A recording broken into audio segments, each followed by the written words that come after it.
Hello everyone, welcome back to my channel.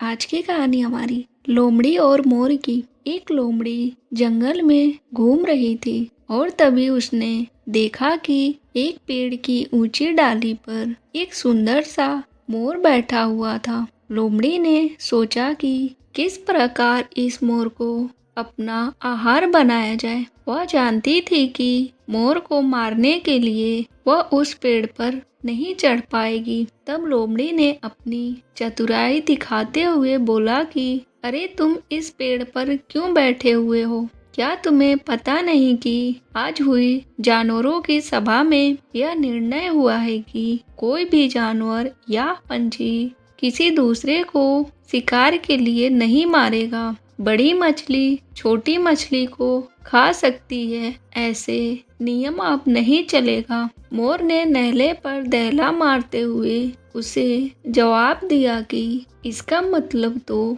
यह हुआ कि आज से शेर, चीते और भेड़िए यदि सभी जीव घास फूस खाने लगेंगे। और लोमड़ी थोड़ी सी सकपकाई, लेकिन वह भी आसानी से पीछा छोड़ने वालों में से नहीं थी। फिर लोमड़ी ने बोला कि हाँ, इसके बारे में तो जांच पड़ताल करनी पड़ेगी। अभी तुम नीचे उतरो, हम दोनों जंगल के राजा के पास चलकर पूछते हैं। मोर बोला कि वहां पर जाने की कोई जरूरत नहीं है और फिर बोला कि मुझे तुम्हारे कुछ साथी इसी ओर आते हुए दिखाई दे रहे हैं। लोमड़ी आश्चर्यचकित होकर बोली, मेरे साथी कौन हैं? मोर ने जवाब दिया कि कुछ शिकारी कुत्ते हैं। लोमड़ी भयभीत होकर बोली, अरे बाप रे, शिकारी कुत्ते! और वह वहां से भागने लगी। और तभी मोर ने बोला कि तुम भाग क्यों रही हो? अभी तुमने ही तो कहा था कि जंगल के सभी प्राणी आपस में मित्र रहेंगे, कोई किसी को मारकर नहीं खाएगा। मोर ने हंसते हुए कहा।